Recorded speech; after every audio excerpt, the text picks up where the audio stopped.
The Galactic Confederation's Treaty of Terran Integration was crystal clear.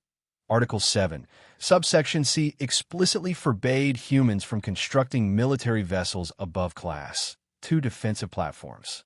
The Elder Races, the Calculating Vorthan, the Ethereal Zelani, and the Ancient Kirax, had witnessed humanity's violent history through their surveillance probes. They'd seen the wars, the nuclear weapons, the endless conflicts that scarred Earth's surface. A species that wages war against itself, declared High Counselor Vexthal of the Vorthan hegemony, cannot be trusted with true instruments of destruction. So humanity complied. Officially, Captain Elena Rodriguez stood on the bridge of what the official registration listed as the Prometheus Industrial Mining Platform.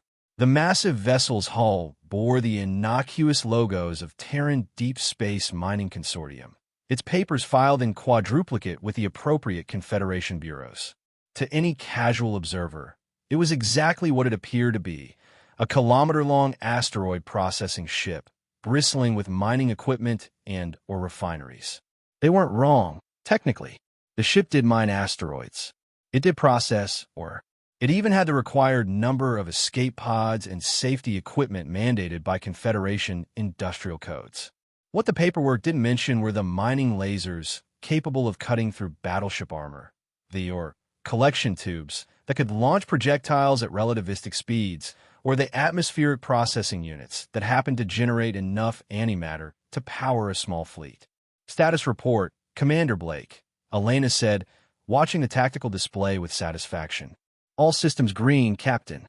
The Kirax patrol is maintaining standard orbit around Kepler 442b, completely oblivious. Marcus Blake, former Earth Defense Force, grinned at his instruments. They're not even scanning beyond basic mass detection. The irony wasn't lost on Elena. The elder race's arrogance had become their blindness. They saw humans as barbaric children, incapable of subtlety or sophisticated engineering. They expected humanity to build crude, obvious warships, great lumbering things with obvious weapons and military design aesthetics. Instead, humanity had done what it always did, adapted. Every human civilian vessel in space carried hidden capabilities. Cargo haulers mounted disguised missile tubes. Passenger liners concealed fighter bays behind false bulkheads. Research vessels packed enough firepower to level cities. The entire human merchant marine was, in reality, the largest stealth navy in galactic history. Captain, came the voice of Chief Engineer Okonkwo from the engine room. The fusion cores are running at optimal efficiency. If we need to drop the charade, we can have full military power in 30 seconds. Acknowledged, Chief. Elena turned to her communications officer. Lieutenant Park, any word from the other mining platforms in the system? The Sisyphus and Atlas are in position, Captain. Both report ready status. Commander Thompson sends his regards and asks if you remember who owes whom a drink. Elena chuckled.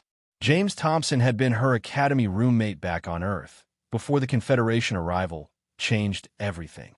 Now he commanded his own disguised warship, part of humanity's secret defensive grid. The plan was elegant in its simplicity. For 50 years, humans had built civilian vessels while publicly accepting their military limitations.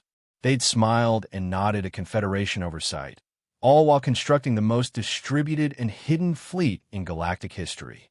No central command structure to target, no obvious military installations to destroy, no treaty violations that could be proven in Confederation courts. Commander Kethvar stared at the scanned data, finally understanding what they were facing. A species that could build ships that violated physics as casually as other races built furniture.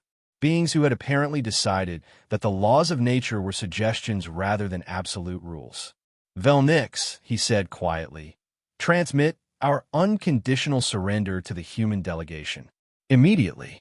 Sir, they haven't made any hostile moves. They're here for peace negotiations. Exactly, the commander replied, watching the impossible ship drift peacefully outside their station. They're so confident in their superiority that they don't even need to threaten us. They just show up, let us scan them, and wait for us to reach the obvious conclusion. As the Dominion fleet powered down its weapons and prepared to sign whatever treaty the humans offered, Velnix realized she was witnessing the most effective intimidation tactic in galactic history, simply letting your enemies discover exactly how outmatched they truly were.